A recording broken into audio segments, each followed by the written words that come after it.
Mark Miller's the kind of guy who, even at 44, calls his mom every single day. Mark's a wonderful guy. So when Sheila Miller's phone didn't ring last week, she knew something was up. I talked to him every day on the phone up until last Thursday, and then I couldn't get a hold of him again, and he would always call me.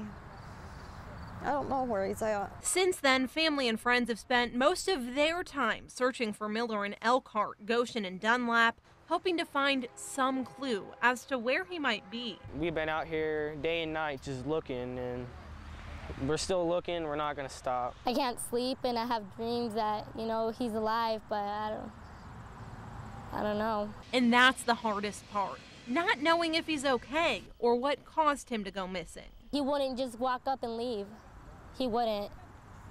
Not without saying bye. He has a little boy that just had a birthday, and he would never had missed his birthday.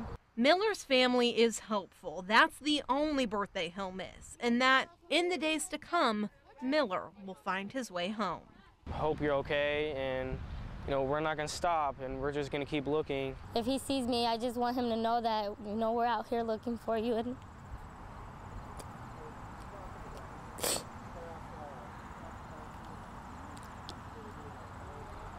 I just want him to know that we're here for him. A busy stretch of County Road 17 in Elkhart County saw more than just cars buzz by Thursday night. Plenty of foot traffic came through the area to check out a large crime scene. A lot of police and the yellow tape. It's kind of spooky. Something happened, something bad. Elkhart County Police are conducting a death investigation after a body was found in a barrel in the St. Joseph County River Thursday afternoon. It's alarming to me.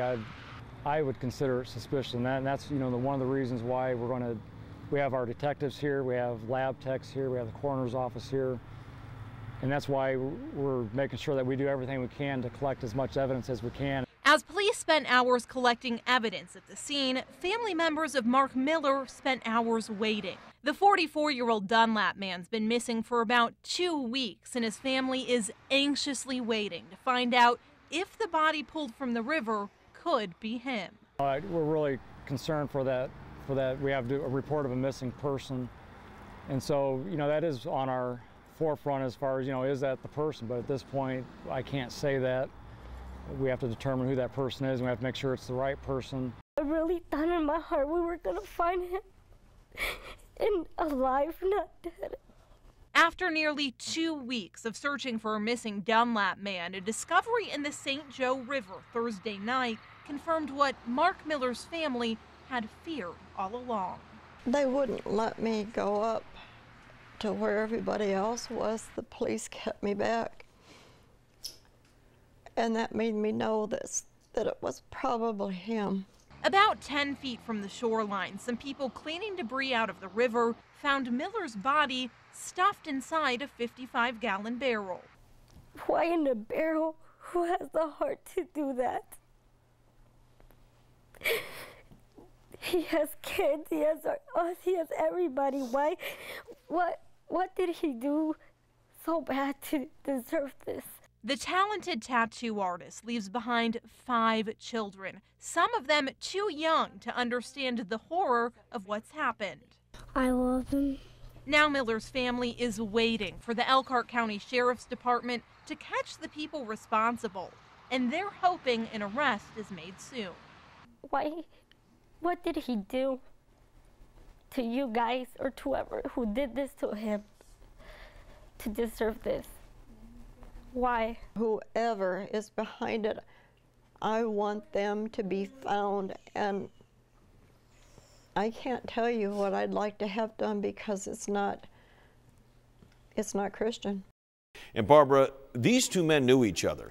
Very well, Terry. Miller and Stewart ran a tattoo shop together and were good friends. But Miller's family tells me they suspected Stewart from the beginning. Nearly 8 months ago, Mark Miller's family frantically searched for any clues about his whereabouts. He'd been reported missing on September 10th, 3 days after he was last seen. It just didn't feel right. I knew from the beginning. something was wrong. Those suspicions were confirmed on September 20th when some workers discovered Mark's lifeless body inside a barrel in the St. Joseph River. It's been really hard.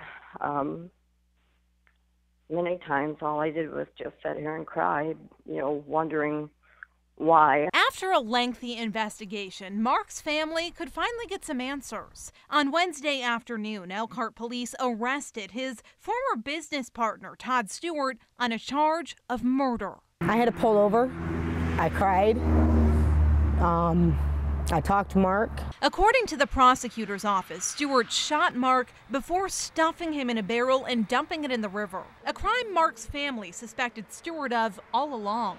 I faced him right to his face and asked him, "Did you kill my son? Is my son dead?" No, I would never do nothing like that. I loved your son. He is my best friend. And he sat right there to my face and lied to me.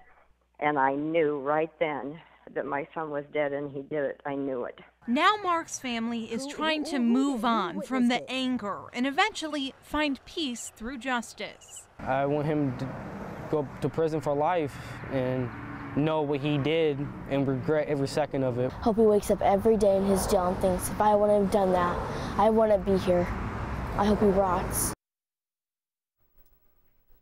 Now, Mark's family says although Stewart's the only one who's been arrested for the crime, they don't think he acted alone. They're continuing to work with the Elkhart County Sheriff's Department on the case. Stewart's first court appearance is tomorrow morning.